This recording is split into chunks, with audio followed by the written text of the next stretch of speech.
Chairperson ও সাবেক প্রধানমন্ত্রী বেগম খালেদা জিয়াকে নিয়ে প্রথমবারের মতো সামাজিক যোগাযোগ মাধ্যম ফেসবুকে পোস্ট দিয়েছেন দলটির ভারপ্রাপ্ত চেয়ারম্যান তারেক রহমানের কন্যা ব্যারিস্টার জাইমা রহমান। সেখানে দাদুকে নিয়ে তিনি তার প্রিয় স্মৃতিচারণ করেছেন। মঙ্গলবার সকাল 10টার দিকে সামাজিক মাধ্যমে তিনি এই পোস্ট করেন।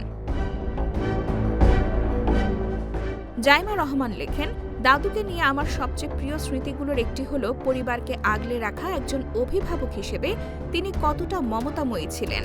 আমার বয়স তখন 11। আমাদের স্কুলের ফুটবল টিম একটা টুর্নামেন্ট জিতেছিল আর আমি মেডেল পেয়েছিলাম। আম্মু আমাকে সরাসরি দাদুর অফিসে নিয়ে গিয়েছিলেন। আমি যেন নিজেই দাদুকে আমার বিজয়ের গল্পটা বলতে পারি, তাকে আমার বিজয়ের মেডেলটা দেখাতে পারি। আমি খুব উচ্ছ্বসিত হয়ে গোলকিপার হিসেবে কি করেছি সেটা বলছিলাম, আর স্পষ্ট টের পাচ্ছিলাম দাদু প্রচণ্ড মনোযোগ নিয়ে আমাকে শুনছেন। তিনি এতটাই গর্বিত হয়েছিলেন যে পরে সেই গল্পটা তিনি অন্যদের কাছেও বলতেন। জাইমা লেখেন, আমি সবসময় জানতাম আমার দাদুর কাঁধে একটা দেশের দায়িত্ব। তবুও আমার স্মৃতিতে দাদু হলেন পরিবারকে আগলে রাখা একজন মমতাময়ী অভিভাবক। লাখো মানুষের কাছে তিনি ছিলেন দেশের প্রধানমন্ত্রী, কিন্তু আমার কাজিনদের কাছে তিনি ছিলেন দাদু। তিনি সবসময় আমাদের খেয়াল রাখতেন, আমাদের জন্য সময় বের করতেন, আর যেসব মুহূর্ত আমাদের কাছে গুরুত্বপূর্ণ ছিল সেগুলোতে আমাদের সাহস দিতেন, উজ্জীবিত করতেন। এই ছোট ছোট মুহূর্তগুলো থেকেই আমি নেতৃত্বের প্রথম শিক্ষা পাই। খালেদা পৌত্রী আরও লেখেন, বাংলাদেশের বাইরে কাটানো 17টা বছর আমার জীবন অনেকভাবে বদলে দিয়েছে, কিন্তু আমি কখনোই আমার শেকড় ভুলে যাইনি।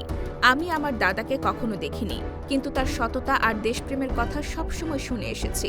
দাদু আর আব্বু সেই আদর্শটাই বয়ে নিয়ে চলেছেন। দেশে ফেরা নিয়ে জাইমা রহমান লেখেন, অনেকগুলো বছর পর দেশে ফিরছি। দেশে ফেরা মানে আবেগ আর অনুভূতির এক অনন্য সংমিশ্রণ। দেশে ফিরে ইনশাল্লাহ আমি দাদুর পাশে থাকতে চাই। এই সময়টাতে আব্বুকে সর্বাত্মক সহায়তা করতে চাই। একজন দায়িত্বশীল নাগরিক হিসেবে দেশের জন্য সর্বস্ব দিয়ে সর্বোচ্চ ভূমিকা রাখতে চাই। নিজের চোখে, নিজের অভিজ্ঞতায় প্রিয় বাংলাদেশকে নতুন করে জানতে চাই। মানুষের সঙ্গে সামনাসামনি কথা বলতে চাই। যেভাবে এগোনো দরকার, আমি চাই বাংলাদেশ আবারও সেভাবে সামনে এগিয়ে যাক, গর্জে উঠুক। IBTV USA, new York.